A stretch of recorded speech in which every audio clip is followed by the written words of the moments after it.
Future में आप देखेंगे कि शायद यूएई के अंदर उनकी एयरफोर्स ट्रेनिंग के अंदर इंडियंस भी उसका हिस्सा जो है वो बनने लग जाए। और सऊदी अरब जो है वो तकरीबन 17% ऑयल रिसोर्सेज पूरे करता है हिंदुस्तान के, और तकरीबन 32% एलपीजी रिक्वायरमेंट पूरी करता है। और गुज़िश्ता 6-7 बरस से मसलसल सऊदी अरब का और हिंदुस्तान के दरमियान जो एक स्ट्रेटेजिक रिलेशनशिप है, उसको नाम भी दिया गया है स्ट्रेटेजिक रिलेशनशिप का।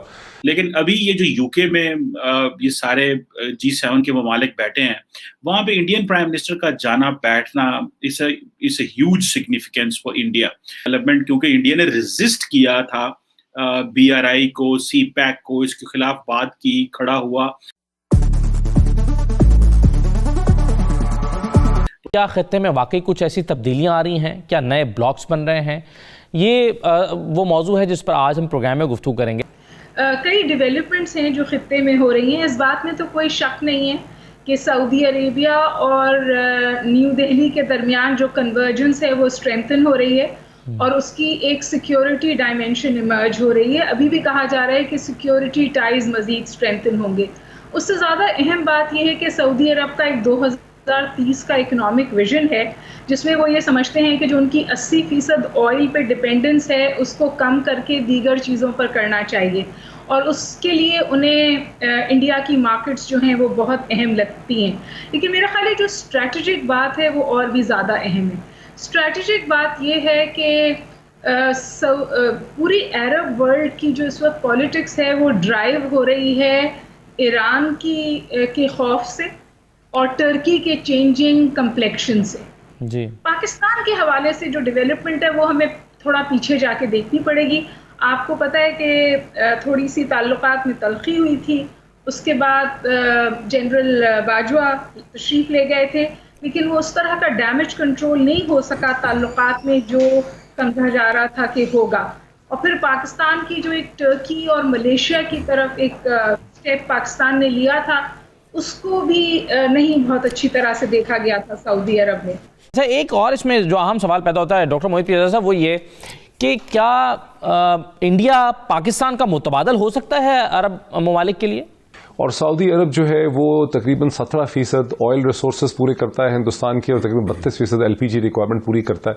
और गुज़िश्ता 6-7 बरस से मसलसल सऊदी अरब का और हिंदुस्तान के दरमियान जो एक स्ट्रेटेजिक रिलेशनशिप है, उसको नाम भी दिया गया है स्ट्रेटेजिक रिलेशनशिप का। उसमें इजाफा जो है हो रहा है, एक इकोनॉमिक डिपेंडेंस है। फिर सऊदी अरब जो है वो अमेरिका का बहुत करीब इत्तेहादी है, और हिंदुस्तान का भी एक स्ट्रेटेजिक रिलेशनशिप डेवलप हो रहा है। और अब इसराइल के साथ भी चूंकि ये अंडर प्रेशर है GCC countries for various reasons, Iran की वजह से कुछ अपने मोनार्किकल मॉडल को कंटिन्यू करने के लिए, तो वहां पर भी एक रिलेशनशिप हम डेवलप होते देख रहे हैं जिसमें खासी कुर्बत है। बड़ा जबरदस्त किस्म का स्ट्रेटेजिक रिलेशनशिप जीसीसी कंट्रीज और हिंदुस्तान के दरमियान में डेवलप हो रहा है। और हमने पाकिस्तान में एक बहुत बड़ा पैराडाइम खड़ा किया हुआ है अपने आप को कन्विंस करने के लिए कि हमारा जो रिलेशनशिप है वो सऊदी अरब वगैरह के साथ प्योरली मजहबी था, और उनकी हम पे कोई खास डिपेंडेंस है, हमारे ट्रुप्स उनका डिफेंड कर रहे हैं। ये सही है कि उन्होंने इस किस्म की रिलायंस पास में देखी है।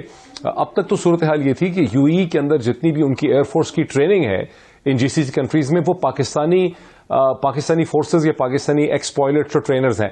अब फ्यूचर में आप देखेंगे कि शायद यूएई के अंदर उनकी एयरफोर्स ट्रेनिंग के अंदर इंडियंस भी उसका हिस्सा जो है वो बनने लग जाए। पाकिस्तान इंडिया की जीरो सम गेम की बात नहीं है। बात यह है कि जो इसकी कॉस्ट है वो हमारे लिए क्या है, और इसकी जो कॉस्ट बन रही है क्या इंडिया उसको इस वक्त अपने फायदे में इस्तेमाल कर रहा है। ये मेरी सबमिशन है। बड़ा ऑगस्ट पैनल है आपके सामने। मैं तो ये पूछना चाह रही हूँ ना कि ये जो चेंजिंग डिप्लोमेटिक फुटवर्क इस वक्त आपको खित्ते में नजर आ रहा है, इसके पाकिस्तान पे नेगेटिव असरात होंगे अगर पाकिस्तान अपनी स्ट्रैटेजी तब्दील नहीं करता। और मैं आखिरी सवाल आप लोगों के साथ छोड़े जाती हूँ। हमारे बहुत खराब ताल्लुकात हैं इंडिया के साथ, जंगें लड़ चुके हैं इंडिया के साथ। जो इंडिया कश्मीर में कह रहा है हम उसको नस्लकुशी कहते हैं, वो नस्लकुशी है, लेकिन हमारे फिर भी सफारती ताल्लुकात तो हैं ना इंडिया के साथ। ये बड़ी इंटरेस्टिंग डेवलपमेंट है।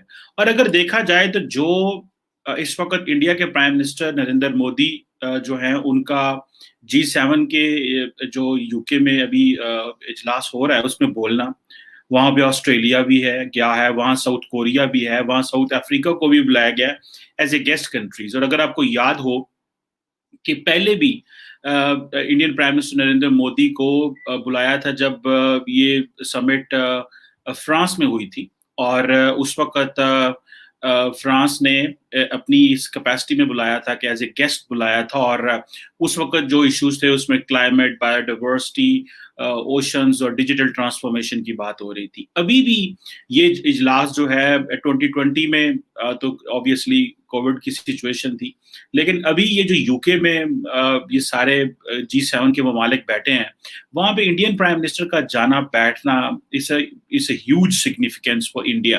पाकिस्तान में तो ये डिस्कस नहीं हो रहा और ना पाकिस्तान के टीवी ने इसको कोई कवरेज दी है, लेकिन मेरा ख्याल है कवरेज देनी चाहिए थी और बात करनी चाहिए थी कि वहां पे नरेंद्र मोदी क्या बात कर रहे हैं और ये खित्ते को कैसे इम्पैक्ट कर सकता है, इंडिया की क्या पोजीशन है। इंडिया को समझना चाहिए, जितना ज्यादा आप अच्छा बेहतर समझेंगे उतनी ज्यादा आपको पता चलेगा। वहां पे नरेंद्र मोदी ने जो ह्यूमैनिटी का मैसेज दिया है वो है one earth one health. Obviously corona का टाइम है तो ये एक मैसेज तो बनता था कि इस तरह की जो पोजीशन है वो बनता था, और उन्होंने ये बात की। वहां पे जो मोटी मोटी, वैसे तो उन्होंने काफी वहां पे बात करनी है नरेंद्र मोदी ने, और जो मैंने देखा था उनकी जो पोजीशन है वहां पे जो 3 सेशंस में उन्होंने बात करनी है, कुछ पे कर ली है, कुछ में करनी है। और 3 जो सेशंस हैं उनमें जो उनको बुलाया गया है उसमें बिल्डिंग बैक स्ट्रॉन्गर एक सेशन है, बिल्डिंग बैक टुगेदर एक सेशन है, एंड बिल्डिंग बैक ग्रीनर, ये 3 सेशंस हैं। और ये जो बिल्डिंग बैक स्ट्रॉन्गर है इसमें तो आपने देखा होगा कि वो जो $40 ट्रिलियन का पैकेज है उसमें obviously India is a part of the plan with that. Building back together भी, और जो बिल्डिंग बैक ग्रीनर है उसमें ऑब्वियसली नई इन्वेस्टमेंट्स हो रही हैं, और अमेरिका समझता है अलॉन्ग विद G7 कंट्रीज के हमें किस तरह एक ग्लोबल प्लेटफॉर्म एस्टैब्लिश करने हैं। लेकिन मेरा जो टॉपिक है कि वो नरेंद्र मोदी ने वहां पे क्या बात की, इसमें उन्होंने कहा कि नरेंद्र मोदी ने ये कहा कि हमें जो एम्फसाइज किया कि जो responsibility of democratic transparent societies जो है वो हमें फ्यूचर पेंडेमिक से बचा सकती है। ये आप देखें, ये बेसिकली एक तो सबको सूट भी करता है ये चीज का। अभी देखें 400 खरब का जो पैकेज इस तरह पूरी दुनिया ने, ये G7 ने निकाला है, ये बेसिकली तो काउंटर तो चाइना को करना है, लेकिन नरेंद्र मोदी ये कह रहे हैं कि जो डेमोक्रेटिक एंड ट्रांसपेरेंट सोसाइटीज हैं उनकी रिस्पॉन्सिबिलिटी है। अब democratic and responsible societies, it means कि वो चाइना को बीच में से निकाल रहे हैं, चाइना को टारगेट कर रहे हैं।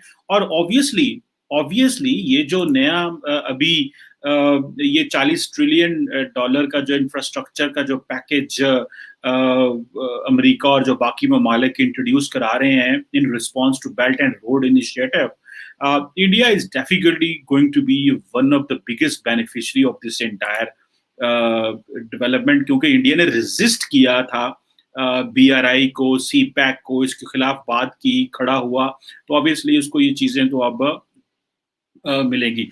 हेलो फ्रेंड्स, अपना हिंदुस्तान न्यूज में आपका स्वागत है। भारत की बढ़ती हुई ताकत देखे पाकिस्तान परेशान है और वो सोच रहा है आज भारत का कद इतना बढ़ चुका है, सारी दुनिया भारत को अपने मंच पे बुला के बड़े बड़े सजेशन लेती है और उसका जो रिप्रेजेंट करते हैं वो मोदी जी करते हैं। और मोदी जी को G7 कंट्रीज में वहां बुलाया गया जहां वो स्पीच दे रहे हैं और दुनिया उनकी बातों को सुन भी रही है और समझ भी रही है। इससे पता चलता है आज भारत और मोदी जी का कद कितना बढ़ चुका है और हम पाकिस्तान यहाँ कितना पीछे छूट चुके हैं। अब पाकिस्तान को ये सोचना चाहिए अपना कंपैरिजन बार बार भारत के साथ ना किया करे, क्योंकि भारत पता नहीं कितने साल आगे जा चुका है पाकिस्तान से।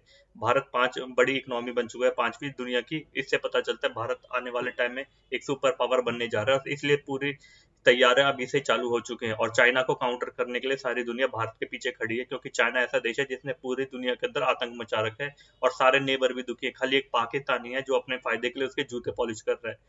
भारत खाली यहाँ नहीं, हमारे इस्लामिक मुल्कों में भारत की पकड़ इतनी बनती जा रही है कि वहाँ की एयरफोर्स में भी आगे जाके भारत के पायलट उन्हें ट्रेनिंग देंगे। इससे पता चलता है भारत कितना आगे निकल चुका है हमसे। Thank you friends.